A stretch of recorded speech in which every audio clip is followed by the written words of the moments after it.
Yeah, welcome to Nordsø Records in the outskirts of Copenhagen.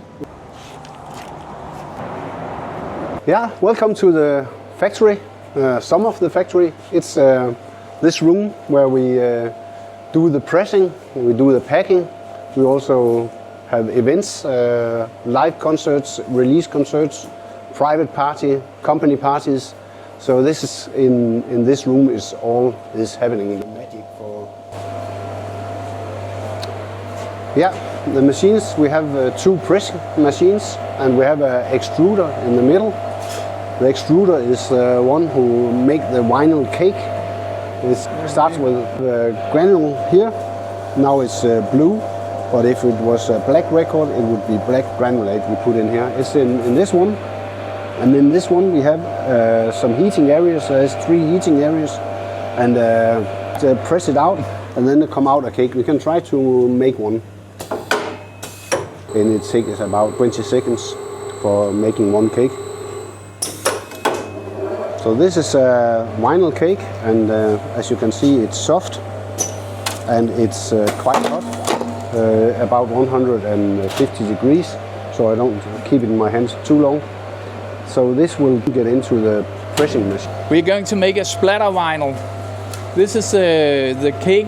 It is a baby blue color all through. But to get the special effect here, we add some colored vinyl grains, white and solid blue, on the pressing matrices, and now we press. Colored vinyl has a bad reputation from back in the 80s. We think it has been a lot better by the time. Proved to be much more noiseless than way back, actually. There you see some colored grains that sneak under the label, actually, but it's part of the art.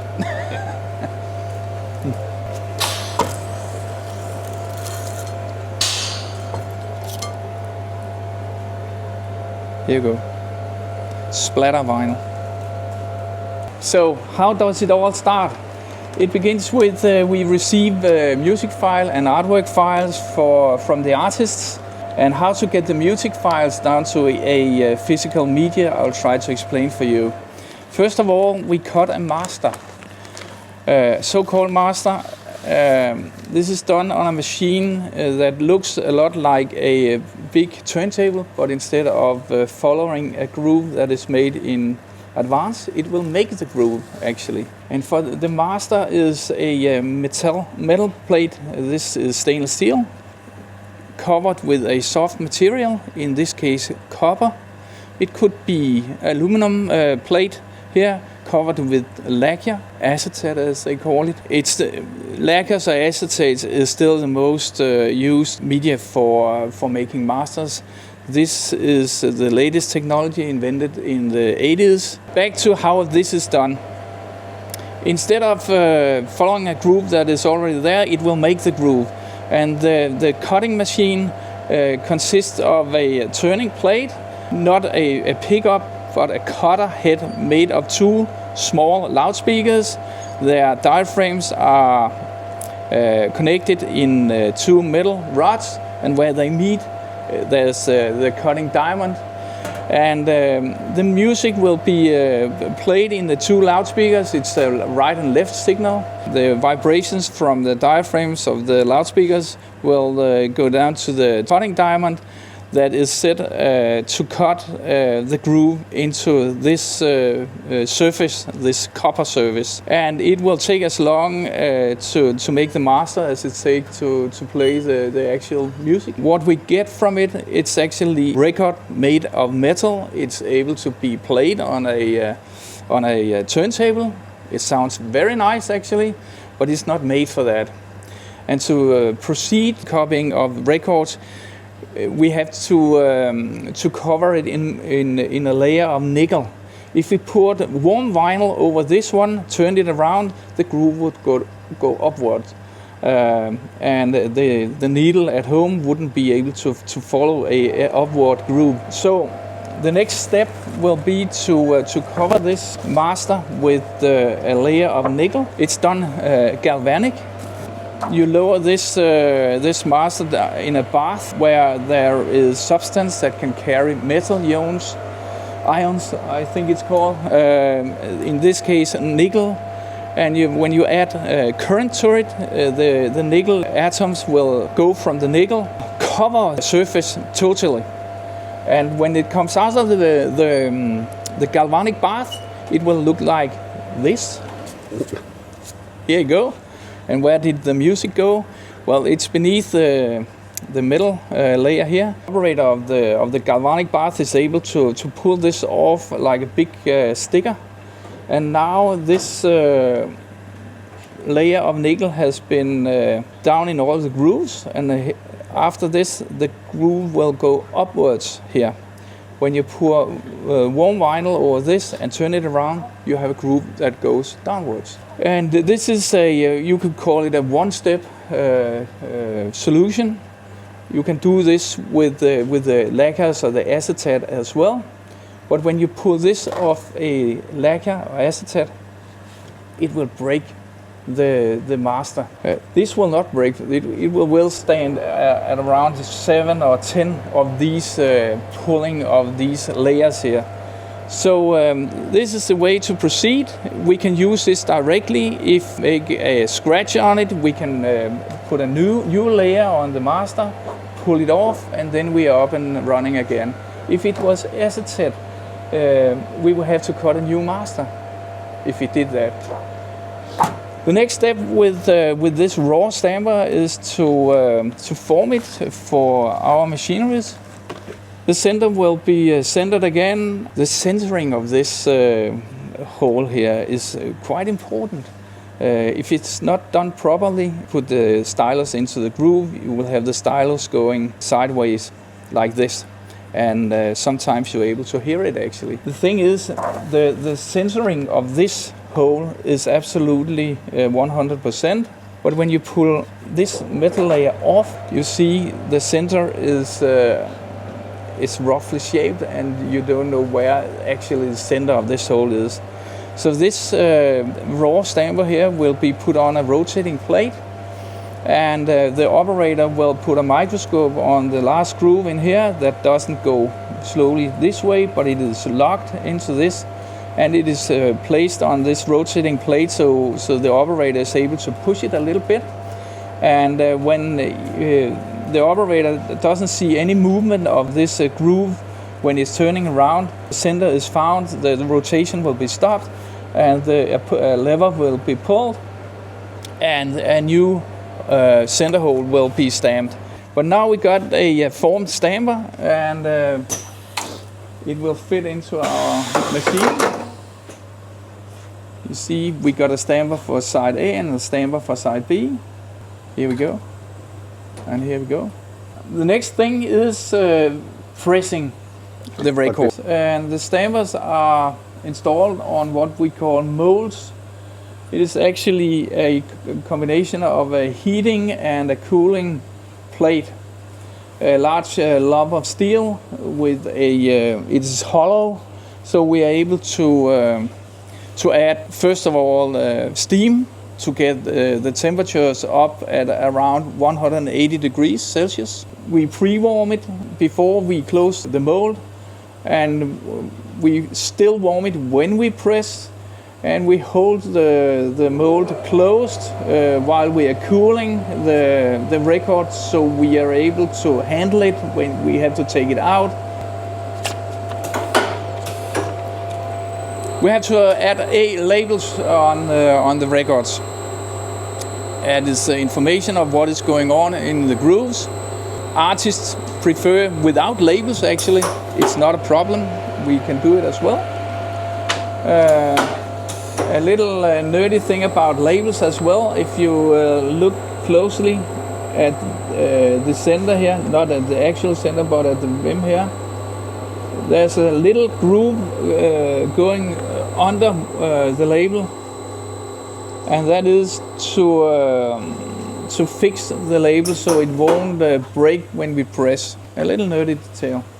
There's not glue on the label. It is baked into the vinyl at 180 degrees Celsius. Before we can use it, we actually have to put it into a oven of 100 degrees Celsius to get all the moisture out of the paper.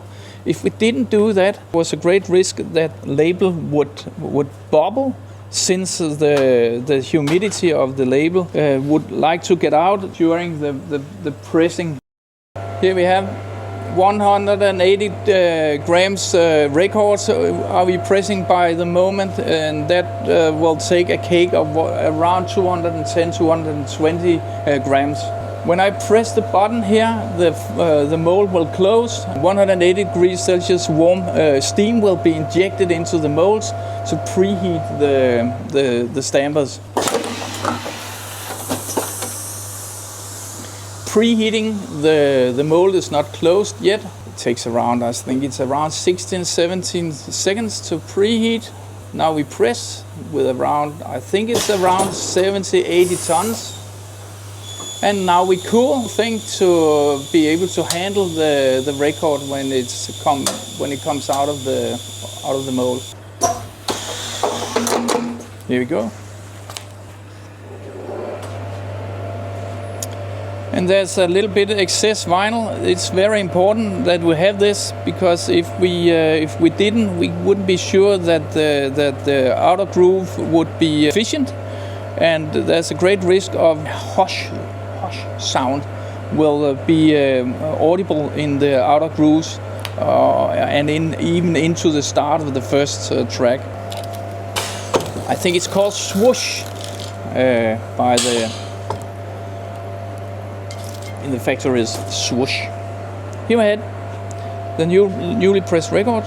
A little go on it. Oh, just a minute. Here you go. Okay. No problem in playing the record, newly pressed record, but we don't do that. We place it on what we call the stacking spindles. It is spindles that where records cool a little bit more. It's around 45-50 degrees when we take it out of the machine, and it has to be cool a little bit more.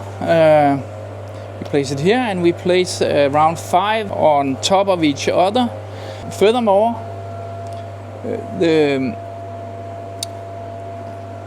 the metal spindle here is connected to the earthing. Pull the record out of the machine, the newly pressed record. The record will be charged with electricity the same way as when you pull a sweater over your head. You can hear all the sparks. So it has to be discharged. It takes around 24 hours. There's no problem in playing the record as it is when it has cooled off, let's say after an hour, but the experience will be a little bit more noisy from the static electricity that will be discharged by your stylus and your home system. When we start a production, we make a separate test press. It takes around 5 to 10 records to get the machine up and running in temperature. And it takes around 50 seconds, 55 seconds to make a record. And in these 55 seconds, there is 20 seconds where we can visually control the record, see if there's any flaws or whatever. And if it's approved by eye, then we place it on the stacking spindle and let it cool off. And after an hour or so, we will make a thorough test listening the whole record through, all through. And if it's approved, we will tell the production to continue, and they will press 75 records. And the last one we will listen all through again, just to secure that all in the stacks are okay.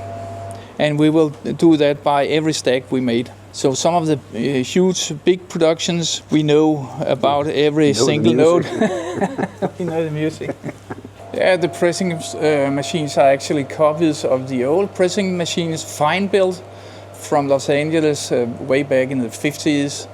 Henrik and I took what we call a vinyl trip from Chicago to New York and visited different pressing plants. And we saw fine built machines were still in use, actually, besides the automatic ones. what shall we say, they are told to be making the best records of all if you can manage the pressing. Manage the pressing is all about knowing what to be aware of when you press on a manual machine. We have a lathe cutter made for making dot plates from blank vinyl. It's not a master cutter actually, but it's able to cut one-off records on blank vinyl.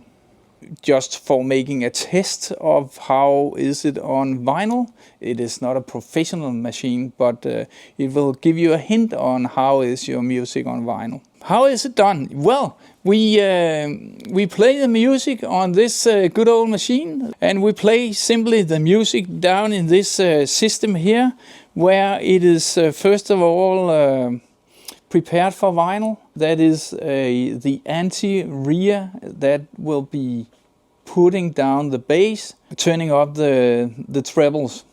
The opposite of what is happening at your own system at home. Then there is a couple of other things here.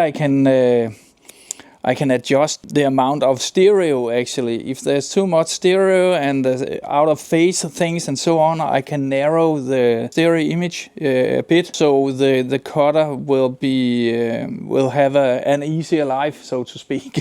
Further to a power amp here that is connected to these two loudspeakers, left and right. That will actually play the music into two metal rods. And where they meet, there we have the engraving diamond. The vibrations from these two speakers that will make engraving diamond vibrate and cut the actually movements from the loudspeakers. Yeah, let's give it a try. There's actually cut a spun out of the blank vinyl, and it is sucked through this tube here. And it will end up in this bin here. It's working. Otherwise, there will be a pile up of the spun right behind the cutter needle, and it will all.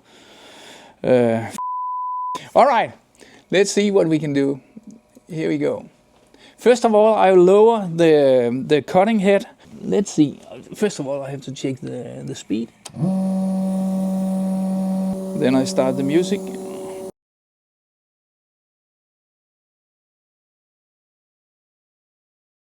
So what we hear now, it's actually the two small speakers, left and right, playing the actual music. And at the same time, the cutting head is moved from the edge of the record towards the center of the record. This speaker will push the rod in this direction, and this speaker will push the rod in this direction. So they will work like this, with the diamond, engraving diamond in the middle.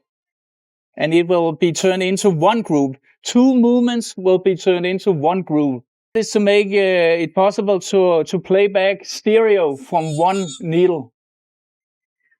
Here we go.